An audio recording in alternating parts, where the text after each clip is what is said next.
The secret of Psalm 23 that will change your life forever. Most people miss this. Hey family, welcome.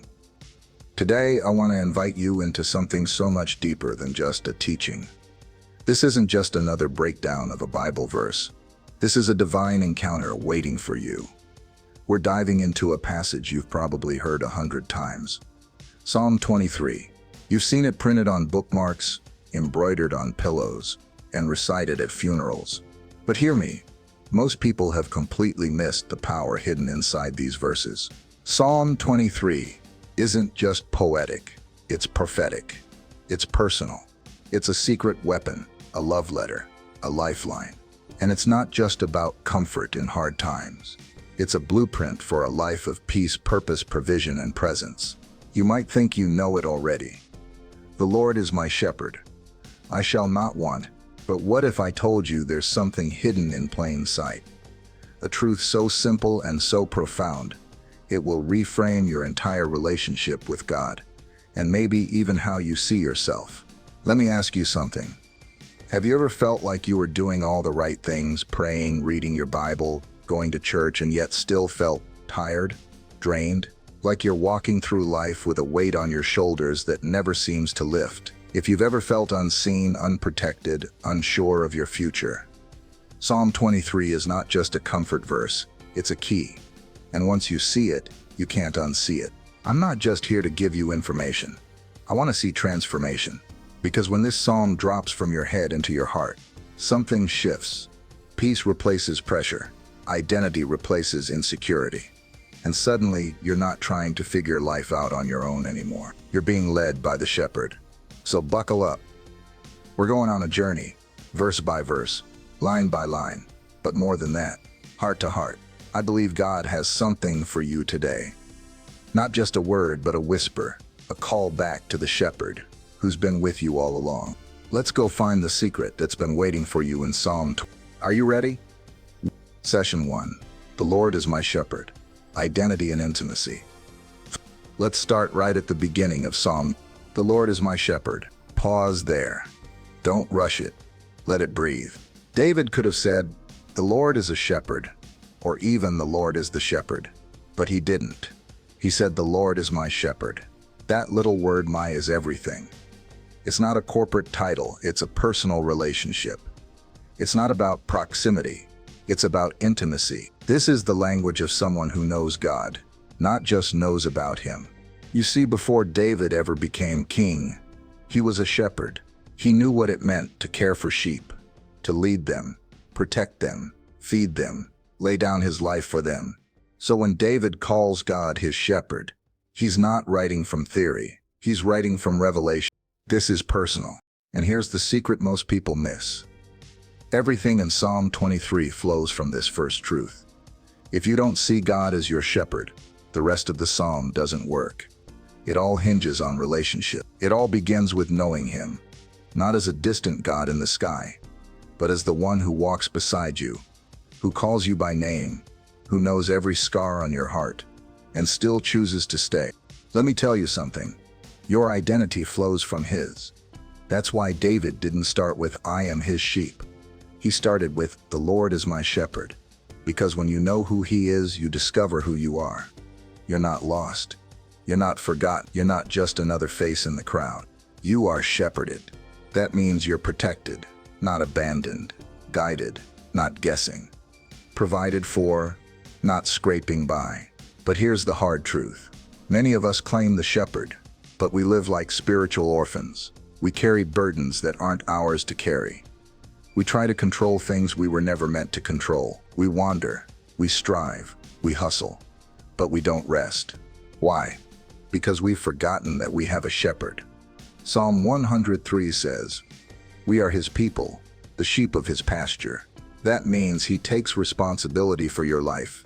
He takes responsibility for your direction, your safety, your healing, your purpose. And when you really believe that, like really believe it, not just say it on Sundays, your whole life changes. So let me ask you, is he your shepherd? Not just your religion, not just your backup plan, not just your emergency contact when things go wrong, but your shepherd, your daily guide, your closest friend, your safe place. Because when that becomes real, you start to walk differently. You stop looking for approval in the wrong places. You stop trying to earn what he already gave you. You rest, you breathe, you belong.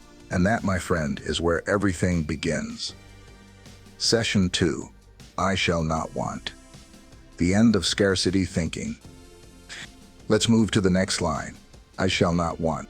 This is one of those verses we quote, but don't always believe. Be honest. Have you ever read that and thought, well, I still want things. I want healing. I want answers. I want breakthrough. I want peace. So what does this actually mean? Here's the secret. In the original Hebrew, the word for want doesn't just mean desire. It means lack. David isn't saying, I don't have desires. He's saying, with God as my shepherd, I lack nothing I truly need. Read that again. Let it hit deep. I lack nothing. That's a bold statement, especially in a world that runs on lack. We're constantly bombarded with messages telling us we're not enough. We don't have enough. We need more. More money, more influence, more followers, more validation. And we start living from a place of scarcity, not abundance. But David flips the script. He says, because the Lord is my shepherd, I live from fullness, from sufficiency, from shalom, complete wholeness. This isn't denial, it's declaration.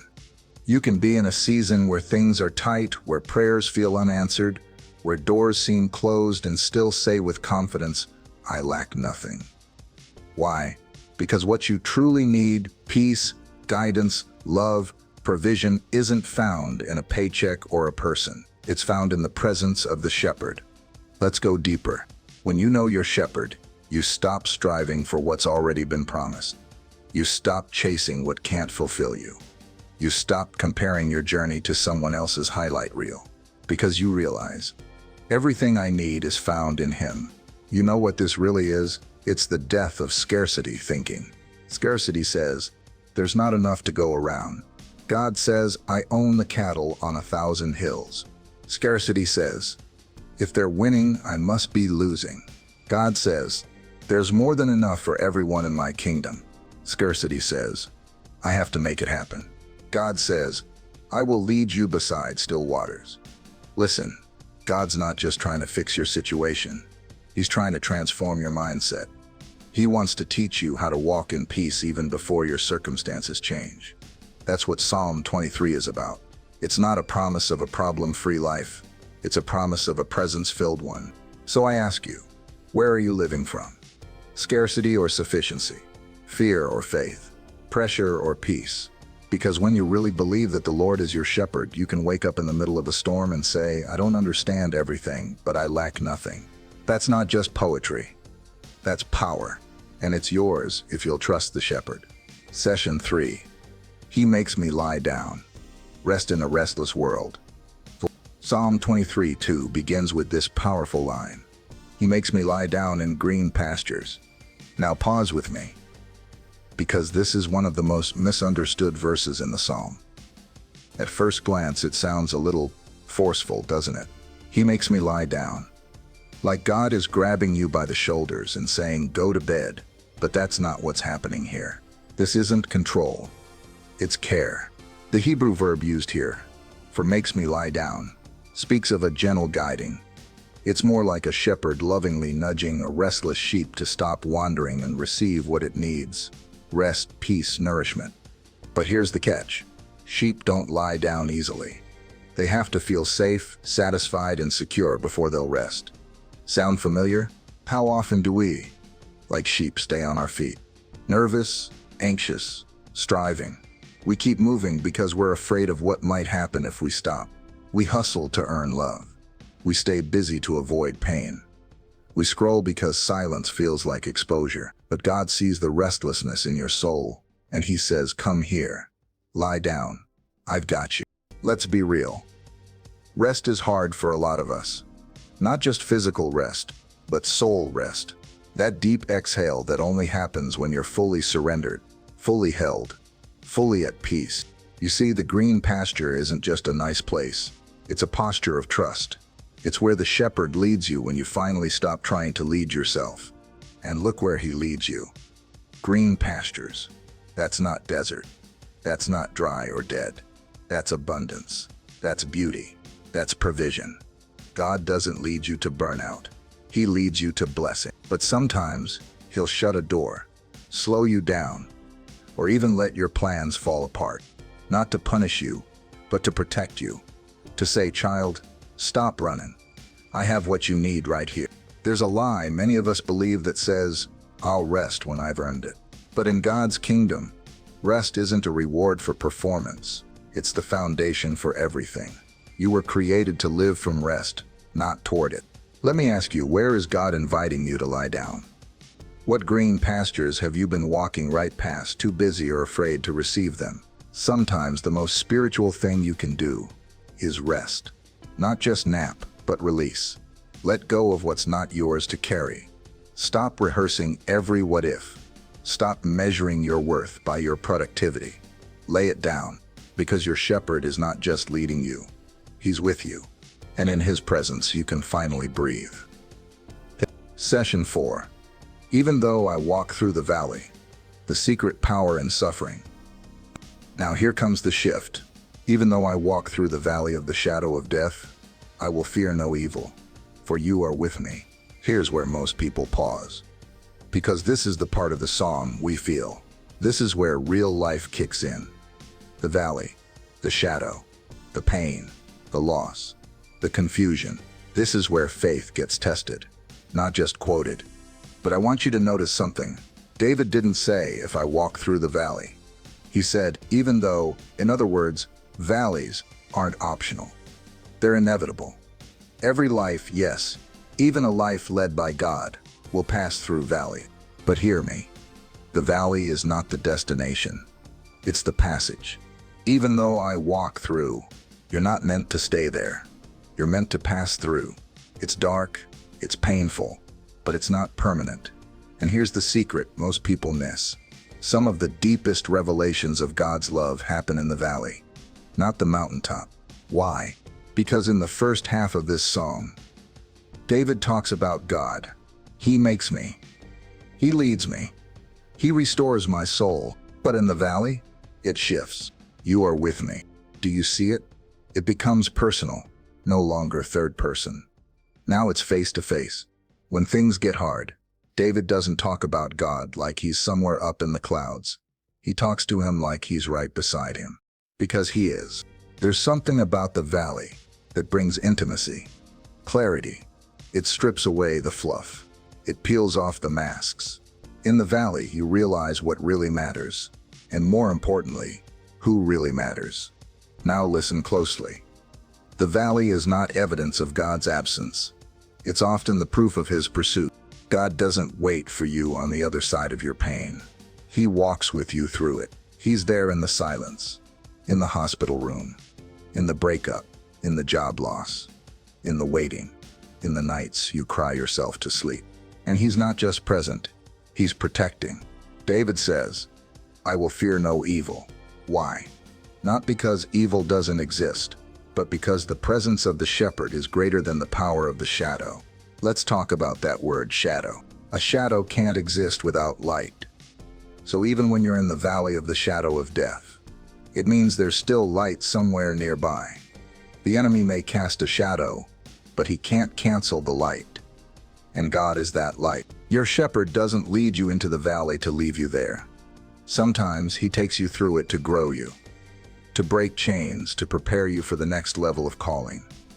There are some lessons that only the valley can teach, some healing that only happens when everything else is stripped away. So don't despise your valley. Don't rush through it. Don't let fear speak louder than faith.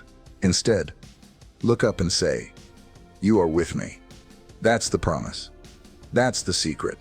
Not that life will be perfect, but that you'll never walk alone. And when you know that, really know it, you can walk through anything. Session 5. You prepare a table before me. The anointed life in the presence of enemies. Now we come to one of the most mysterious and powerful verses in Psalm. You prepare a table before me in the presence of my enemies. You anoint my head with oil, my cup overflows.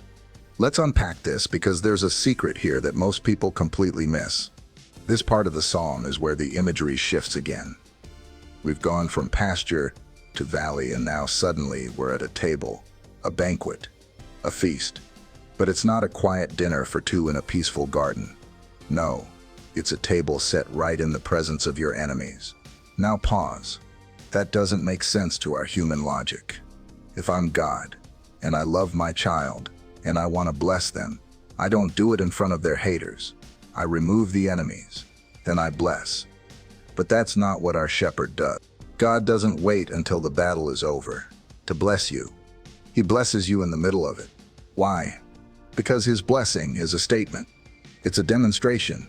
He's saying to every enemy, every lie, every fear, every insecurity, every attack of the enemy, this one is mine. You can surround them, but you cannot touch what I've anointed. Let that sink in. You are not blessed because the battle is over. You are blessed because you belong to the King. And that's why this table is so powerful. It's not about food, it's about fellowship and favor. It's God sitting you down and saying, while the world rages around you, I want you to feast. While others panic, you rest. While they watch, you overflow. Now let's talk about that next line. You anoint my head with oil. In ancient times, shepherds would anoint their sheep's heads with oil to protect them from insects, irritation, and infection. It was a healing, soothing, protective act. But this also has a royal meaning. In biblical culture, oil was a symbol of honor, appointment, empowerment. Kings were anointed, priests were anointed. And guess what? You've been anointed, not just to survive, but to thrive. Not just to make it through the valley, but to walk in power, purpose, and peace. The enemy may come close, but he can't cancel what God has covered. Then David says, my cup overflows. Overflow. Not just enough. Not just barely getting by. Overflow means more than what you need. So much that it spills into the lives of others. God doesn't bless you to show off. He blesses you to pour out. Let me speak this into your spirit. If God is your shepherd, you have access to overflow, even in the face of opposition, even when people don't support you, even when life feels uncertain, even when the pressure is high. You have a seat at the table, a shepherd who anoints you, and a cup that will not run dry. So go ahead, sit down.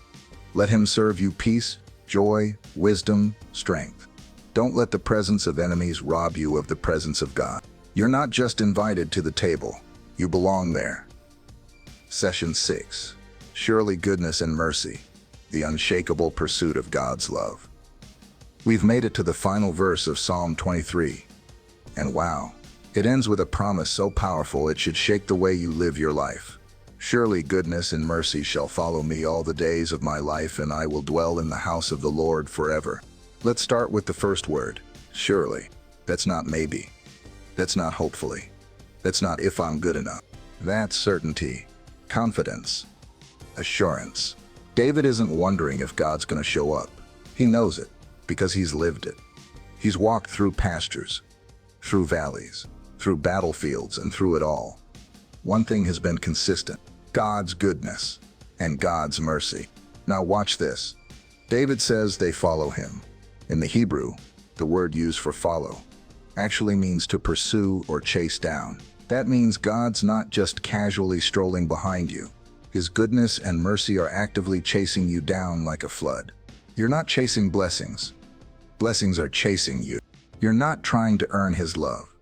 His love is already in pursuit of you. And think about what that includes. Goodness, the unearned favor, provision, protection, joy, and abundance of God. Mercy, the forgiveness, grace, patience, and compassion of God. You need both. We all do. Goodness gives you what you don't deserve. Mercy withholds what you do. And God says, I've assigned both to follow you all the days of your life. Not just the good days, not just the church days, not just the days when you feel spiritual. All the days, even the messy ones, even the anxious ones, even the days you feel like giving up. That's what the love of the shepherd looks like. It's unshakable, unstoppable, unrelenting. And now, the final line. I will dwell in the house of the Lord forever. This is the destination. This is the point of the whole journey. David's not just talking about going to heaven one day. He's talking about living in the presence of God right now, every day, every step. Not just visiting on Sundays, but dwelling, abiding, remaining. When the Lord is your shepherd, you don't just walk through life, you live in His presence. You find your home in His heart. And listen, forever starts now. Eternity isn't just about what happens after you die. It's about the life you live when you truly walk with Jesus. A life of peace that doesn't make sense. A life of strength in weakness. A life of purpose and joy and overflowing love. That's your inheritance. So don't just admire Psalm 23. Live it. Let it soak into your bones. Let it become the song of your soul. The shepherd is leading. Goodness and mercy are following. And you are dwelling in the presence of the Lord. Not someday, today. Conclusion. Living in the house of the Lord forever starts now. So here we are. We've walked through every line of Psalm 23. From green pastures to dark valleys. From the anointing oil to the overflowing cup. From the chaos of enemies to the calm of the shepherd's table. And through it all, one message rises above the rest. You are not alone. You are not forgotten. You are not fighting for God's attention. You already have it. This psalm is not just a poem, it's a promise. It's not just comfort, it's a calling. It's the quiet, unwavering voice of a shepherd who says, "You don't have to carry this life on your own anymore. I'm here. I've always been here." You see, the secret of Psalm 23 isn't just in the words, it's in the relationship behind the words. The power of this psalm doesn't come from quoting it, it comes from living it. And you can only live it when you know the shepherd. That's the secret. Most people miss it because they try to use Psalm 23 like a band-aid for pain. But it was never meant to be a quick fix. It's meant to be a foundation for your life. It's not about visiting the shepherd in crisis. It's about walking with him daily. It's not about chasing peace. It's about realizing peace is a person, and his name is Jesus. Let me ask you one last question. Have you made the shepherd yours? Not your Sunday routine. Not your fallback plan. Not your religious label.